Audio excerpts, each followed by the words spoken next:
Hola, este es el tercer video correspondiente a la presentación de sistemas multiagentes. En este video vamos a hablar sobre la implementación de un agente inteligente. Entonces, como por implementación de un agente inteligente, podemos decir que consiste en el diseño y desarrollo de un agente que funcionará solo o interactuando con otros agentes dentro de un entorno software ejecutado sobre algún tipo de hardware.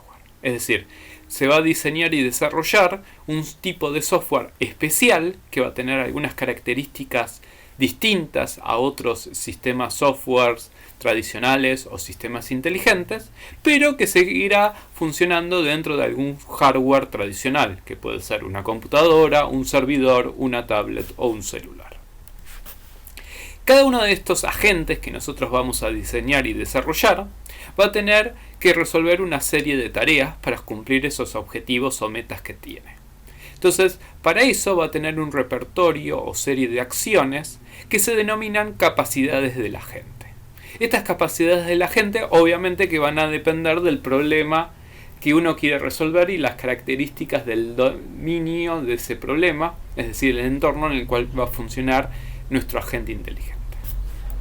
Por otro lado, para implementar un agente, se suele descomponer en un conjunto de módulos o componentes que van a interactuar para proveer respuestas a las preguntas de cómo los datos de los sensores y el estado interno del agente determina sus acciones y también sus futuros estados internos. Todo esto se lo denomina la arquitectura del agente. Esta arquitectura del agente suele ser genérica, es decir, que yo puedo emplear para un mismo problema distintos tipos de arquitecturas o para distintos problemas la misma arquitectura. En general, un agente va a estar formado entonces por una serie de acciones, esas capacidades que va a tener, y una arquitectura que se va a emplear para desarrollar e implementar el agente. Entonces, vamos a hablar un poquito sobre las posibles arquitecturas que se pueden utilizar para construir estos agentes inteligentes. Hay un tipo de arquitectura que se llama representación abstracta de la arquitectura, que vamos a ver brevemente al inicio, que es una forma para explicar de manera teórica cómo funcionaría la arquitectura de un agente inteligente. Pero esta representación abstracta de la arquitectura del agente no se puede emplear para implementar un software de un agente inteligente. Para eso aparecen otras arquitecturas, las arquitecturas tradicionales, que pueden ser reactivas, deliberativas o híbridas, y las arquitecturas no tradicionales. Primero vamos a ver entonces cómo funciona esta representación abstracta de la arquitectura, luego vamos a hablar de las arquitecturas tradicionales y por último de las arquitecturas no tradicionales. Entonces, como les decía antes, la representación abstracta de la arquitectura nos permite modelizar el funcionamiento ideal de un agente, pero sirve solo desde el punto de vista teórico, no tiene fines prácticos. Esta representación abstracta de la arquitectura lo que va a tratar de hacer es medir si la acción que puede realizar un agente va a ser exitosa o no, y de acuerdo a eso elegir cuáles son las acciones que se tienen que emplear. Entonces ahí hay distintas formas de medir si una acción puede ser exitosa o no. Una forma es decir si la acción satisface todas las metas, que sería una especificación muy pesimista del éxito, porque capaz que cumple de 5 metas solo 4 y nosotros decimos no satisface las metas, entonces es muy pesimista.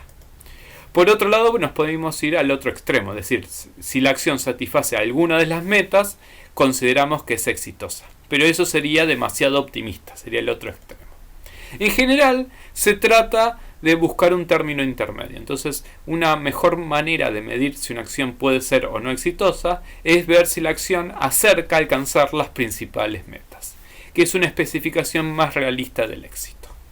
Para realizar esta especificación realista del éxito, entonces lo que se suele emplear es una función de utilidad. Esta función de utilidad va a ser una función que va a considerar los distintos estímulos que va a venir del entorno y los efectos que produjo las distintas acciones del agente sobre ese entorno para asignarle un valor real.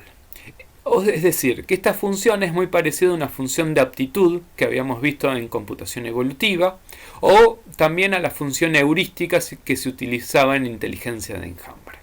Va a ser una función que, de acuerdo a ciertos elementos, ciertas características que va a tener el entorno o el ambiente, me va a definir qué tan bueno es la acción que yo realice.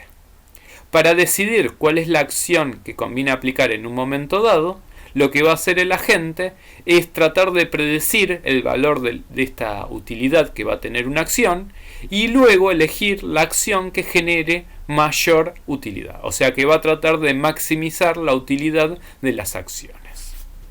Entonces, un posible pseudocódigo que tendría nuestro agente ideal es el siguiente. Como entrada va a tener una percepción del entorno, que lo vamos a llamar P.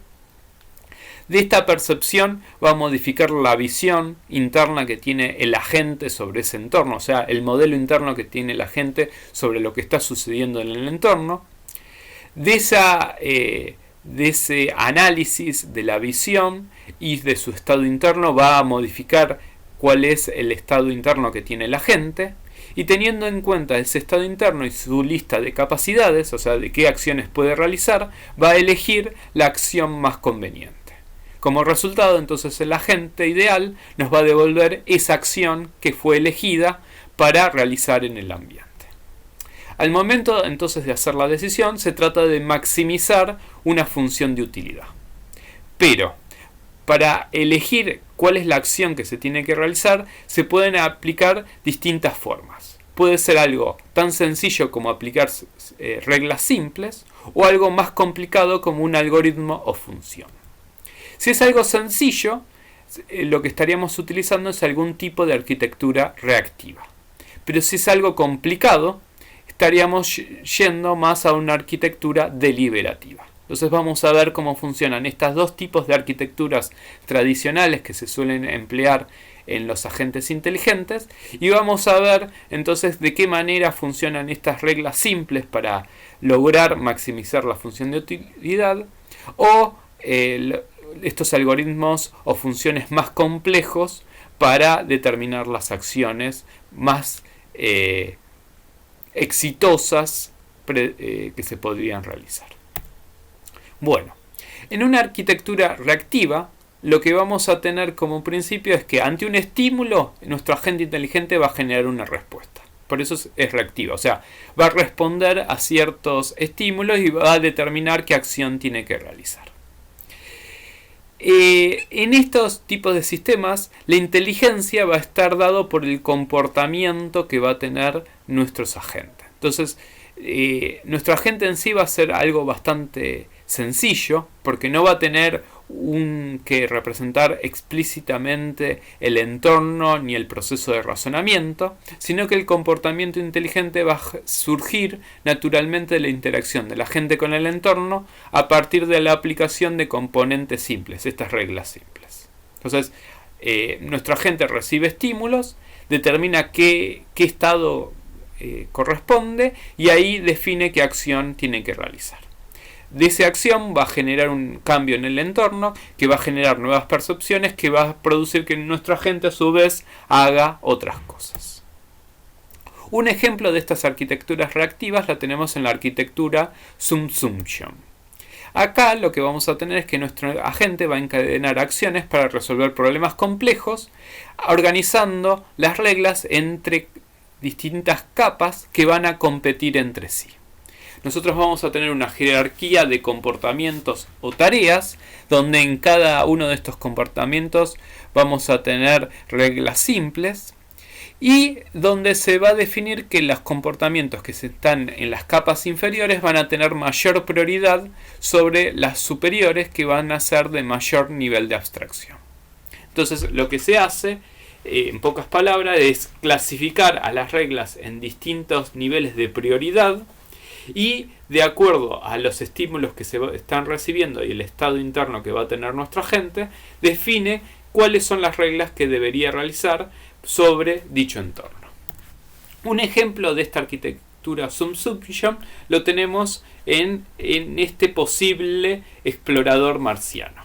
Este es un trabajo teórico que hizo un investigador Steele de cómo debería trabajar una sonda en el planeta Marte para explorar y recolectar muestras de distintos tipos de roca. Entonces lo que dice él es que como la localización de las rocas no se conoce, lo que tiene que hacer este aparatito es ir buscando, recorriendo distintos lugares de Marte, ir llevando las rocas a un lugar donde se van a analizar. Entonces, para cumplir este objetivo, él dice que esta sonda debería tener estos niveles de comportamiento. En el nivel de mayor prioridad, o sea, en el comportamiento 0, sería evitar obstáculos. Ahí vamos a tener todas las reglas que van a hacer que nuestro robotito no choque contra alguna roca o no se caiga por un precipicio.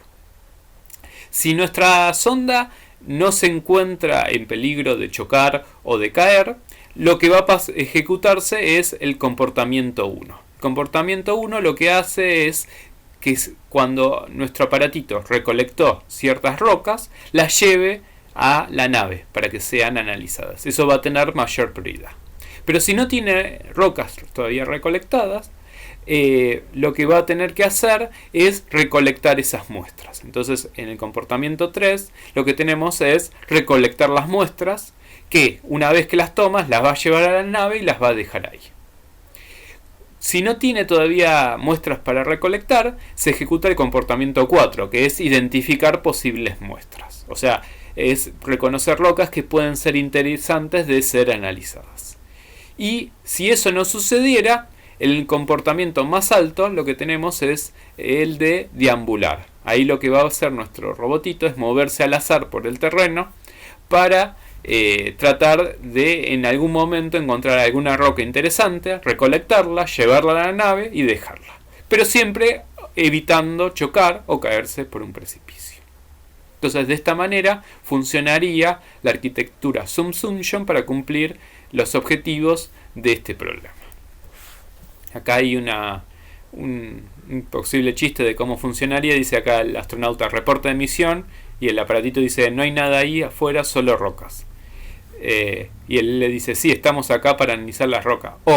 Tu nombre es robot analizador de rocas. Y ahí se da cuenta que eso cambia todo. Eso para mostrarles que si uno no define bien los comportamientos en el orden de prioridades, puede ser que nuestro robot no haga nada. Si nosotros le ponemos, por ejemplo, que el comportamiento que acá era el más alto, el más bajo de prioridad, que es el de deambular, que está más arriba, lo ponemos como comportamiento 0, nuestro robot nunca va a llevar muestras a la nave porque solamente se va a mover al azar.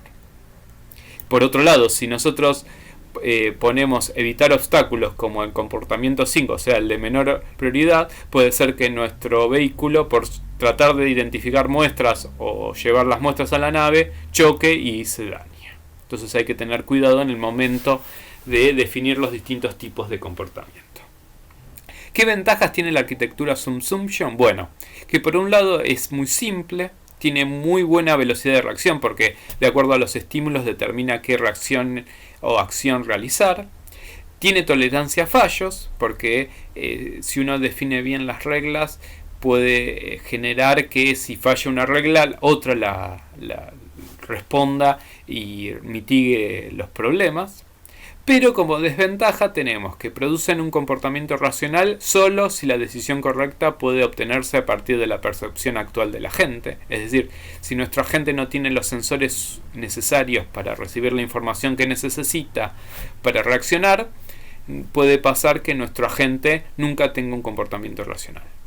En esta arquitectura también es difícil que aprenda con la experiencia porque las reglas ya van a estar definidas. Y a veces se suele complicar el diseño y construcción de los agentes si tiene muchas capas. Por eso se recomienda que no tenga más de 6 o 7 capas para que se pueda diseñar de manera más sencilla. Esta arquitectura entonces está más asociada con la característica reactiva que tienen como característica los agentes inteligentes. La próxima arquitectura que vamos a ver, que es la deliberativa, vamos a ver que está más asociada a las características proactivas. Pero esa descripción de la arquitectura deliberativa lo vamos a ver en el próximo video. Hasta luego.